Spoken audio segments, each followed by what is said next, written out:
Our channel authentic history.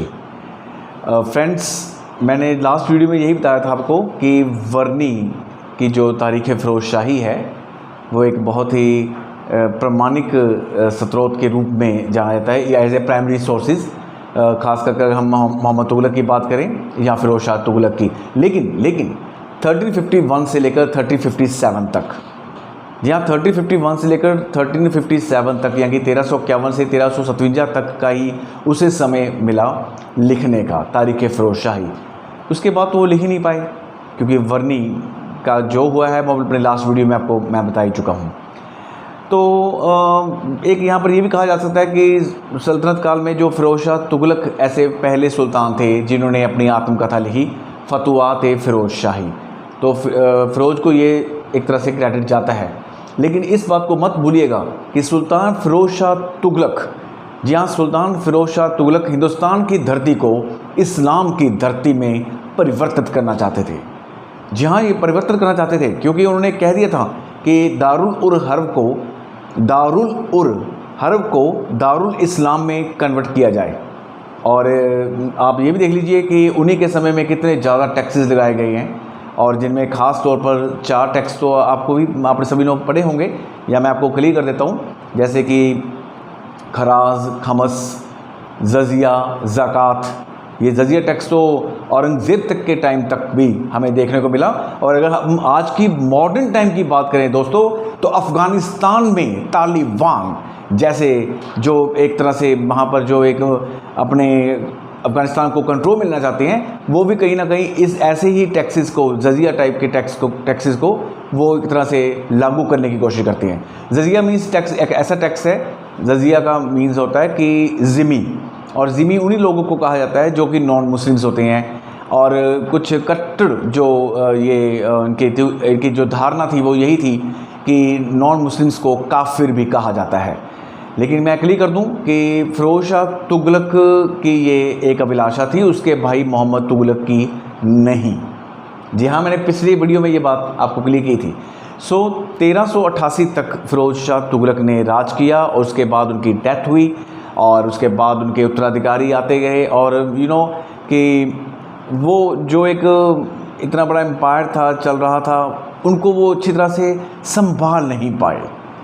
और उनकी इसी कह लीजिए कि रही कहीं जो कसर थी उसको पूरा कर दिया एक और तुर्क तैमूर लंग। जी हाँ, तैमूर ने 1398 में उन्होंने इंडिया पर अटैक किया, स्पेशली दिल्ली पर, और उन्होंने बहुत ही ज़्यादा खून खराबा जो था एक तरह से उसको उन्होंने प्राथमिकता दी, पहल दी। तैमूर ने बहुत ही ज़्यादा रक्त एक तरह से बहाया उन्हें, ये हिस्ट्री में आता है। और ये आपको मैं क्लियर करना चाहूँगा कि मैंने पहले पिछले लास्ट वीडियो में मंगोल्स का नाम भी लिया था, और ये भी आपको कहूँगा कि जो हमारी अगली वीडियो है उसमें हम जो मुगल्स की बात करते हैं फ्रेंड्स, ये मुगल्स जो हैं ये एक्चुअली तैमूर और मंगोल इन दोनों जातियों का ही एक मिश्रण थे। जी हाँ, चलो वो तो हम नेक्स्ट वीडियो में ही बात करेंगे। अभी फ़िलहाल तो मैं को ये कहूँगा कि 1398 के बाद, तैमूर के आने के बाद काफ़ी एक राजनीतिक समीकरण ही चेंज हो गए और ऐसे हालात पैदा हो गए कि 1414 तक यानी 1414 तक तुगलक वंश का कह लीजिए या तुगलक जो एक चल रहा था राज, उसका हमेशा के लिए अंत हो गया और सैयदों ने वहाँ पर अपना राज किया। जी हाँ, सैयद वंश। और सैयद वंश के खिज़र खान हुए, उसके बाद मुबारक शाह हुए, उसके बाद मोहम्मद शाह और उसके बाद अलाउद्दीन शाह। और 1414 से लेकर 1451 तक यानी 1451 तक इन्होंने 37 वर्ष का केवल राज किया।